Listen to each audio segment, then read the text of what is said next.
नमस्कार दोस्तों, स्वागत है आपका इंडिया वॉइस देख रहे हैं आप और मैं हूं आपके साथ शिवम सोनी। बुलेटिन का आगाज बड़ी खबर के साथ करेंगे। बड़ी खबर लखनऊ से मिल रही है, जहां पर सीएम योगी आदित्यनाथ बैठक कर रहे हैं। नई अयोध्या सिटी को लेकर बैठक जारी है। बैठक में अधिकारी प्रेजेंटेशन दे रहे हैं। तो बड़ी खबर, बड़ी जानकारी, मुख्यमंत्री योगी आदित्यनाथ बैठक कर रहे हैं और नई अयोध्या सिटी को लेकर, न्यू अयोध्या सिटी को लेकर बैठक चल रही है और इस बैठक में तमाम अधिकारी मौजूद है और मुख्यमंत्री को अपना अपना प्रेजेंटेशन दिया जा रहा है।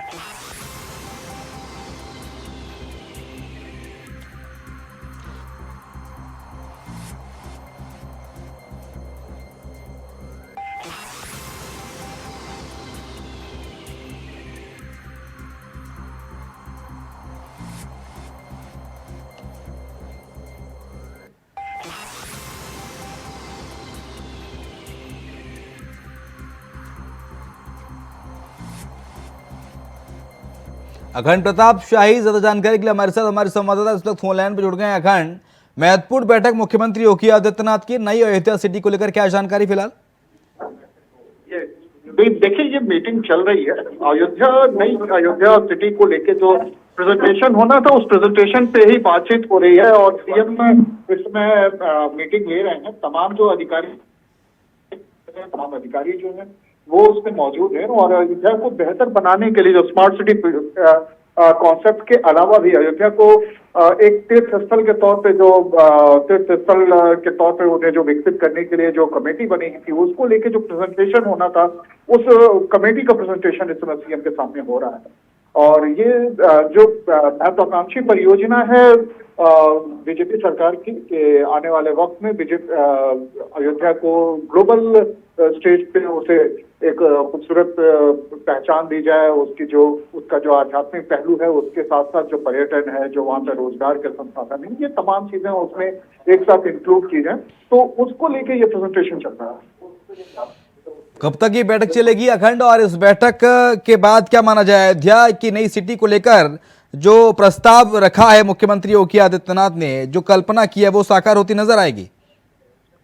निश्चित तौर पर ये बैठक बेहद महत्वपूर्ण इस वजह से ही है क्योंकि खुद मुख्यमंत्री इस पूरे प्रोजेक्ट से बहुत ही करीब से जुड़े हुए हैं। प्रधानमंत्री ने राम जन्मभूमि जो उसका शिलान्यास किया था, मंदिर का शिलान्यास किया था, और शिलान्यास भूमि पूजन के साथ साथ जो कार्यक्रम शुरू हुआ है लगातार अयोध्या की बेहतरी के लिए, अयोध्या को एक ग्लोबल पहचान देने के लिए तमाम जो कार्यक्रम होते हैं, चाहे वो दशहरे का कार्यक्रम हो, चाहे वो दीपोत्सव का कार्यक्रम हो, तमाम कार्यक्रम हो रहे हैं। उसी की अगली कड़ी है ये कि अयोध्या को एक ग्लोबल पहचान दी जाए, एक ऐसे शहर के रूप में उसको पहचान दी जाए जहाँ पे सब कुछ मौजूद है, जहाँ पे इंफ्रास्ट्रक्चर है, जहाँ पे टूरिज्म है, जहाँ पे स्पिरिचुअली वो बहुत रिच है। इसके अलावा इन सारी चीजों के बीच में वहाँ पे इंडस्ट्री है, वहाँ पे कम्युनिकेशन है, वहाँ पे सारी चीजें जो एक खूबसूरत शहर, एक आधुनिक शहर की जो पहचान बनती है, जो शिनाख्त बनती है, वो शिनाख्त वहां से जुड़ती है।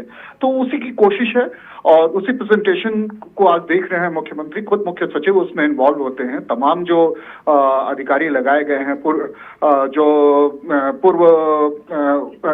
होम एसीएस होम रहे हैं अवनीश कुमार अवस्थी, वो भी इससे जुड़े हुए हैं। तो तमाम लोग जो इसमें अधिकारी जुड़े हुए हैं, तमाम जो सरकारी अमला उससे जुड़ा हुआ है, वो सभी लोग आज प्रेजेंटेशन उसका एक तैयार किए हैं। उस प्रेजेंटेशन को मुख्यमंत्री के सामने पेश किया जा रहा है। अब इसके बाद क्या कुछ चीजें होती हैं, क्या कुछ उसमें करेक्शन आता है, क्या उसमें नए निर्देश आते हैं मुख्यमंत्री के, ये भी अब देखना लाजिम होगा। ये जब बैठक समाप्त होगी तो उसके बाद ही ये पता चल पाएगा कि कितनी चीजें उसमें एक्सेप्ट हुई, क्या उसमें कुछ करेक्शन है या इसको फाइनल किया गया। तो ये सारा कुछ उस प्रेजेंटेशन के बाद जब मीडिया में रिलीज जारी किया जाएगा प्रेस की तरफ, सरकार की तरफ से, तो ही जाके ये पता चल पाएगा। बहुत शुक्रिया आपका अखंड तमाम सारी जानकारी के लिए। पुलिसकर्मियों की आवासीय सुविधा के मद्देनजर सीएम योगी आदित्यनाथ ने अयोध्या में तुलसी कन्या इंटर कॉलेज के पीछे पुलिस विभाग की भूमि में पीएससी और नागरिक पुलिस के 300 कर्मचारियों के लिए 3 आवासीय भवनों के निर्माण के लिए 1400 लाख की राशि मंजूर की है।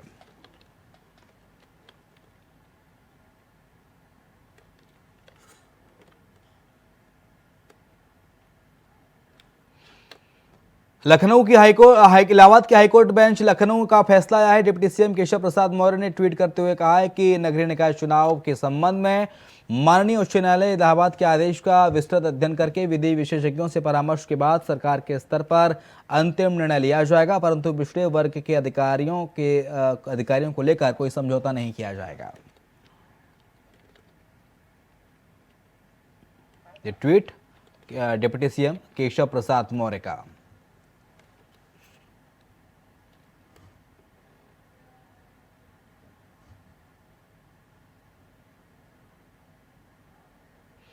उधर कांग्रेस के national media coordinator Anshu Awasthi ने भाजपा पर जमकर निशाना साधा और क्या कुछ कहा, आपको सुनाते हैं। कि उच्च न्यायालय ने सरकार की जो नीयत है उस पर सवाल खड़ा किया।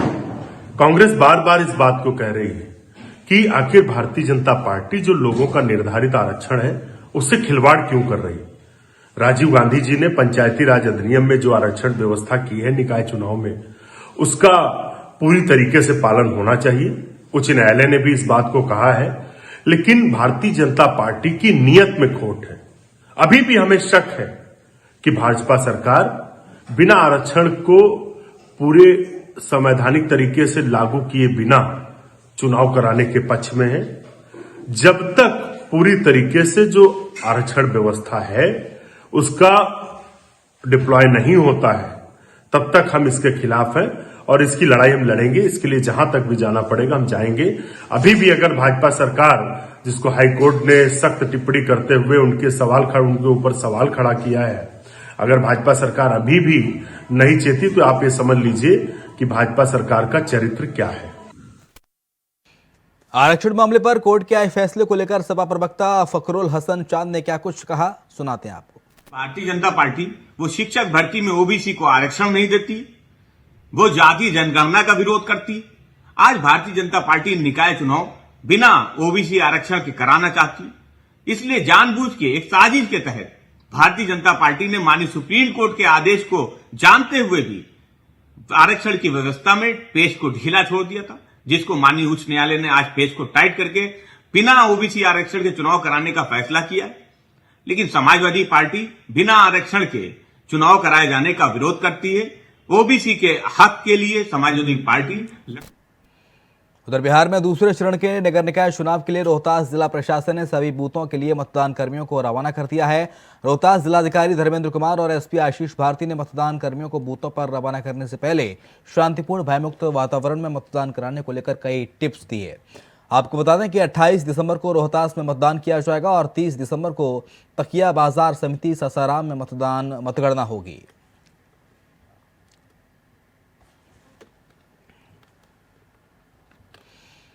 उधर बिहार की गया में एक निजी अस्पताल में अंतिम सांसें महिला गिन रही है। महिला की आखिरी चाहत थी कि दुनिया छोड़ने से पहले वो अपनी बेटी को शादी करते हुए देखे। फिर बेटी ने भी अपना फर्ज निभाया और मां की इच्छा को देखते हुए अस्पताल में ही शादी करने का फैसला लिया। आईसीयू में अपनी मां के सामने शादी का जोड़ा पहना और अपने मंगेतर से शादी रचा ली। ये नज़ारा देख सभी की आंखों में आंसू आ गए। हालांकि शादी के कुछ घंटों बाद ही महिला दुनिया छोड़ के चली गई।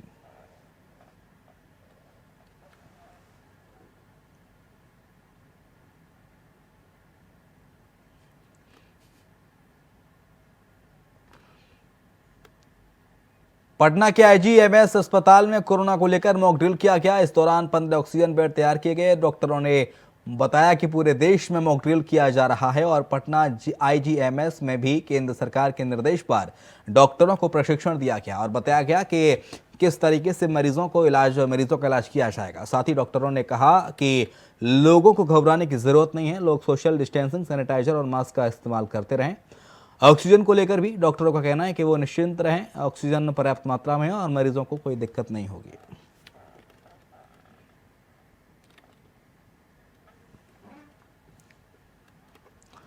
उधर झारखंड में कोरोना की आशंका को देखते हुए मॉक ड्रिल कर इस बात का जायजा लिया गया कि आखिर इस महामारी से अब कैसे निपटा जा सकता है। इसके लिए राज्य के स्वास्थ्य मंत्री बन्ना गुप्ता ने रांची के सदर अस्पताल में जायजा लिया और कोरोना से निपटने को लेकर तैयारी करने के दिशा निर्देश भी दिए। देखिए, आज मॉक ड्रिल में कल माननीय मुख्यमंत्री जी ने एक हाई प्रोफाइल बैठक आयोजित की थी। आप जानते हैं और आज पूरे देश के स्तर पर मॉक ड्रिल हो रहा है। राज्य सरकार भी इस मॉक ड्रिल में शामिल है और हम मॉक ड्रिल करके अपनी जो पूर्व की जो तैयारी थी उस तैयारी को फिर से रिवीजन कर रहे हैं, उस तैयारी को पुनर्परिभाषित कर रहे हैं कि कैसे और बेहतर होगा। इसके लिए हम लगे हुए हैं और मैं समझता हूं कि झारखंड तैयार है कोरोना के विरुद्ध संक्रांत करने के लिए, लड़ाई लड़ने के लिए। हर विपरीत परिस्थिति में हम खड़े हैं। राज्य की जनता को डरने की कोई आवश्यकता नहीं है। हम डर से तब तक डर जो है रहेगा तो हम डट के भी मुकाबला उससे करेंगे। आगरा में भी सरकार के आदेश पर मॉक ड्रिल चलाया गया। इस दौरान जिला अस्पताल सामुदायिक स्वास्थ्य केंद्र में व्यवस्थाओं को परखा गया। इस मॉक ड्रिल का नेतृत्व नोडल अधिकारियों ने किया, जहां ऑक्सीजन, दवाइयां और मशीनों की गतिशीलता को परखा गया। देखिए, आज मॉक ड्रिल में विशेष रूप से हमने उपकरणों और जो हमारा एचआर यहाँ पे लगा हुआ है, इसके साथ जो कंज्यूमेबल की अवेलेबिलिटी है, मेडिसिन की अवेलेबिलिटी है, उसका विशेष रूप से हमारे संयुक्त निदेशक महोदय द्वारा उसको देखा गया है। और इसके अतिरिक्त जो हमारा ऑक्सीजन का प्लांट है, जनरेटर है, उस सब की क्रियाशीलता को परखा गया है कि और कभी भी कोई असुविधा की स्थिति आती है तो हम लोग तैयार हैं। इसके अतिरिक्त जो उपकरण के साथ, वेंटिलेटर के साथ हमारे बाईपेप हैं या मॉनिटर्स हैं, इन सबको भी परखा गया है। और साथ में हम ये भी देख रहे हैं कि हमारी अवेलेबिलिटी ऑक्सीजन की आवश्यकता पड़ने पे कैसे हम लोग एक्सटेंड करेंगे, अपनी कैपेसिटी को कैसे बढ़ाएंगे। इन सब चीज़ों को आज हमारी अधिकारी द्वारा देखा गया है और उम्मीद यही करते हैं कि हम सारी जहाँ भी हमारी सुविधाएं हैं, कोविड अगर किसी भी तरह की आपदा इस तरह की आती है तो हम लोग पूरी तरह सक्षम होंगे। इधर बुलंदशहर के खुर्जा अस्पताल में मॉक ड्रिल चला। नोडल अधिकारी की मौजूदगी में मॉक ड्रिल किया गया। अधिकारियों ने व्यवस्थाओं को देखा, परखा। तैयारी व्यवस्थाओं से संतुष्ट नजर आए अधिकारी।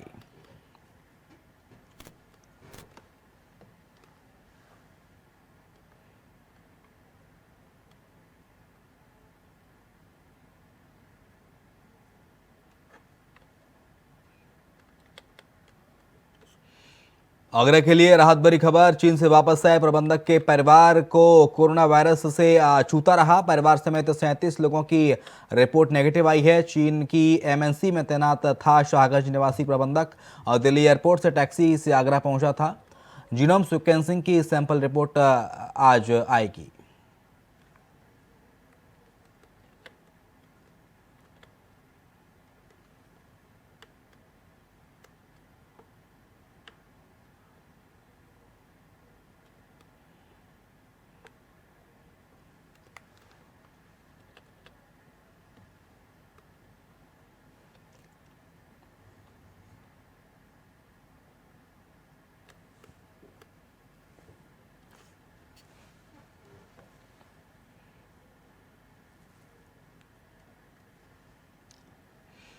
इधर मथुरा में सरकार के आदेश पर आज मॉक ड्रिल चलाया गया, जिसमें लखनऊ से आए डॉक्टर चंद्रशेखर मॉक ड्रिल में शामिल हुए और स्वास्थ्य व्यवस्थाओं की बारीकी से उनको जांचा, परखा, संबंधित वार्डों का जायजा लिया। इस दौरान उन्होंने ऑक्सीजन प्लांट का शुभारंभ भी किया।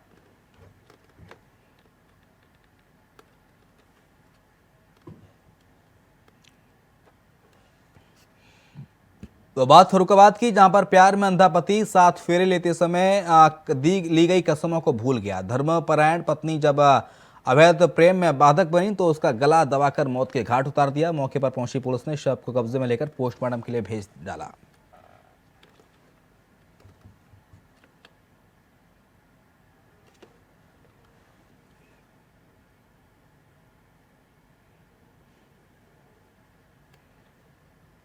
हरदोई की, जहां पर शाहबाद कोतवाली के सामने बने पशु चिकित्सालय में चोरी की घटना सामने आई है। अज्ञात चोरों ने पशु चिकित्सालय में चोरी की घटना को अंजाम दिया। एक चोर एक इन्वर्टर के साथ 4000 रुपए लेकर फरार हो गया।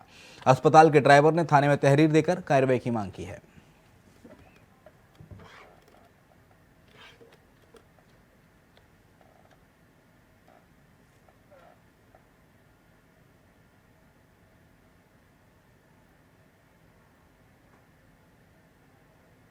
अज्ञात चोरों ने एक इन्वर्टर और 4000 रुपए चुराए। हरदोई की खबर आपको बता रहे हैं। शाहबाद कोतवाली के सामने बने पशु चिकित्सालय में यह चोरी की घटना सामने आई है।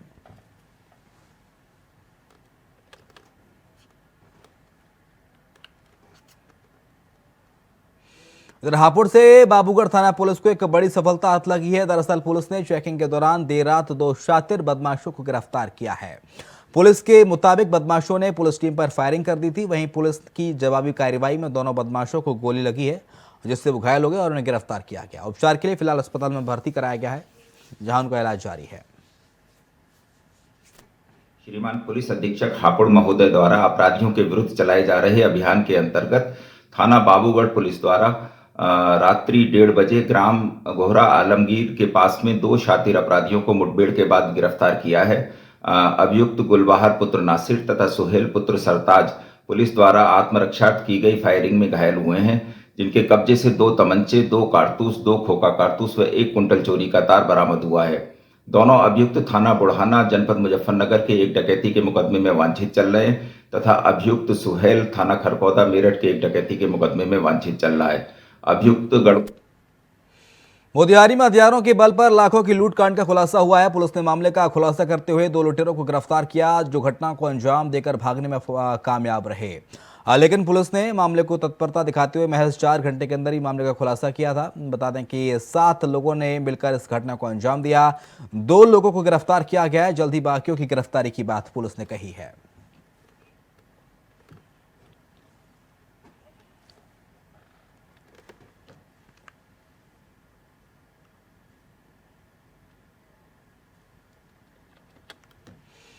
बस्ती नगर के नगर थाना क्षेत्र के कैथवलिया गांव में दूध का बकाया पैसा मांगने को लेकर विवाद हो गया। विवाद में अंशु दुबे नाम के युवक ने तमंचे से फायर कर दिया। फायरिंग में 12 साल का बच्चा घायल हुआ है। वहीं गोली की आवाज सुनते ही गांव के लोग जुट गए और गोली चलाने वाले युवक को पकड़कर पुलिस के हवाले कर दिया। हालांकि आरोपी का दूसरा साथी मौके से फरार है।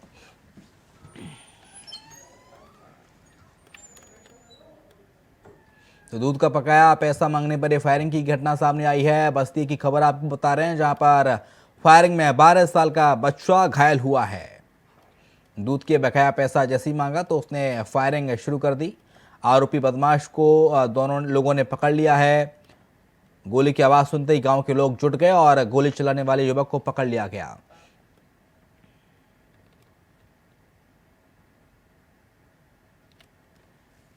हम खेत से सर आए और हमारी मिसेस खाना बनाए, वहीं बैठ के हम सेक रहे थे। अंधेरा हो गया था।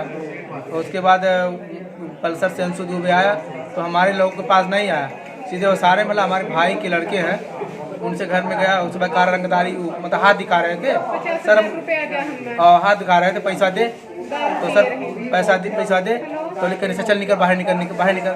तो हम सोचे कि कुछ वैसा उन लोगों का बात होगा कुछ। उसके बाद उसने छोटा वाला हमारा भाई धक्का मार दिया उसको, चल बाहर निकल। उसके बाद उस साला दिखाव के बंदूक उसको सटा दिया। उसको जब ढकेलिन उसके बाद तो के हमारे बच्चे पर्दा पकड़ के खड़े थे वहीं बगल ही, तो पटाख देना हुआ सर। तो जब दगा सर, तो उसके बाद हम सोचे पटाखा वड़ाका दगा होगा। तो जब चिल्लाने लगा लड़का, गोली कहाँ लगी है इनको? पैर में नीचे सर। उसके बाद जब आवाज हुआ तो हम तो बगली में थे, दौड़ के गए। सर वो भाग रहा था तो पल्सर द्वार पे थे, तो पकड़ लिए सर हम लोग।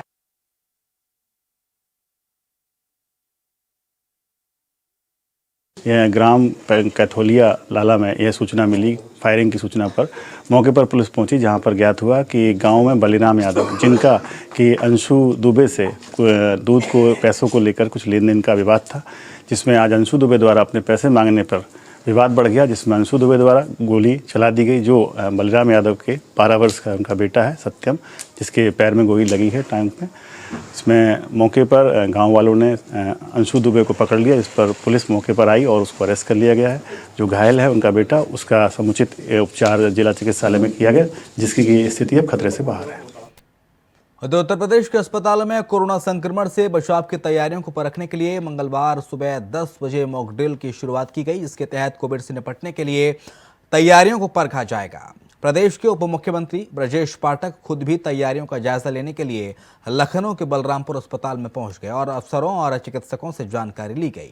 इस दौरान अस्पताल में मौजूद एक युवक को उन्होंने अपनी जैकेट उतार कर दे दी। युवक ठंड में सिर्फ एक टी-शर्ट पहना हुआ था। उप मुख्यमंत्री ने अपनी जैकेट उतारकर खुद युवक को पहनाई।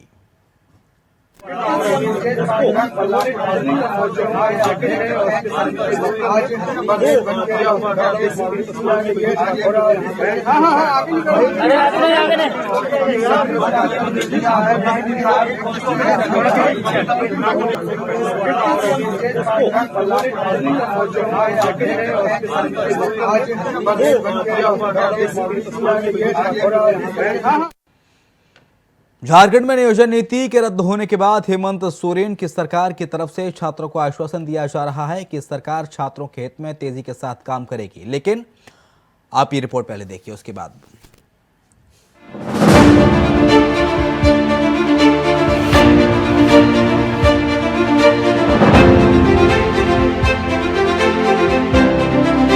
झारखंड में नियोजन नीति के रद्द होने के बाद हेमंत सरकार की तरफ से छात्रों को आश्वासन तो दिया गया कि सरकार छात्र हित में तेजी से काम करेगी, लेकिन जिस तरीके से अभी तक ठोस रणनीति के साथ सरकार ने इस मुद्दे पर कदम नहीं बढ़ाया, उससे राज्य के छात्रों में आक्रोश है, गुस्सा है, कश्मकश में है। अलग अलग गुटों के छात्र संगठन सरकार के खिलाफ आवाज उठाने की तैयारी कर रहे हैं। मुख्यमंत्री माननीय हेमंत सोरेन जी झारखंडियों को कब तक बेवकूफ बनाते रहेंगे, झारखंड के युवाओं को कब तक ठगते रहेंगे झूठा आश्वासन देके। 3 साल हेमंत सोरेन जी की सरकार का पूरा होने वाला है और सिर्फ आश्वासन दिया जा रहा है। अभी जो नियोजन नीति को लेकर के हम लोग ने विधानसभा का जो घेराव किया था, उस समय उनका स्टेटमेंट बदल गया था कि वो कोर्ट नहीं जाएंगी और 10 दिन के अंदर जो है इसका समाधान नियोजन नीति झारखंड के हित में बनाया जाएगा। तो और फिर अभी देखिए कल एक न्यूज़ आया है, उनका एक बयान आया है, उन्होंने कहा है कि हम कोर्ट जाएंगे और इसको मनवाने के लिए बाध्य करेंगे। हालांकि सरकार की सहयोगी पार्टी कांग्रेस की तरफ से दावा किया जा रहा है कि राज्य सरकार छात्र हित में बेहतर कदम उठाने की तैयारी कर रही है। सबसे बड़ी बात है कि छात्र को बौखलाने की या घबराने की जरूरत नहीं है। सरकार पूरी प्रतिबद्धता के साथ छात्रों के साथ है, पूरी संजीदगी के साथ छात्रों के साथ है। क्योंकि नियोजन नीति सरकार ने लाई थी, जिसे माननीय उच्च न्यायालय ने खारिज कर दिया है, तो इस विषय पर भी सरकार काफ़ी गंभीर है। हम विधि विशेषज्ञों से राय भी ले रहे हैं। हमने नियोजन नीति के संदर्भ में महामहिम से भी एक प्रतिनिधिमंडल सरकार का मुलाकात भी किया। तमाम बिंदुओं पर हम राय विचार करके उसका निष्कर्ष हम बहुत जल्द ले लेंगे, ताकि राज्य के छात्रों को किसी प्रकार की कोई परेशानी और दिक्कत का सामना नहीं करना पड़े।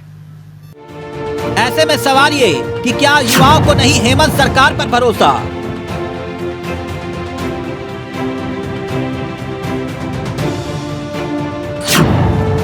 सवाल ये, आश्वासन के बाद भी क्यों शांत नहीं हो रहा गुस्सा?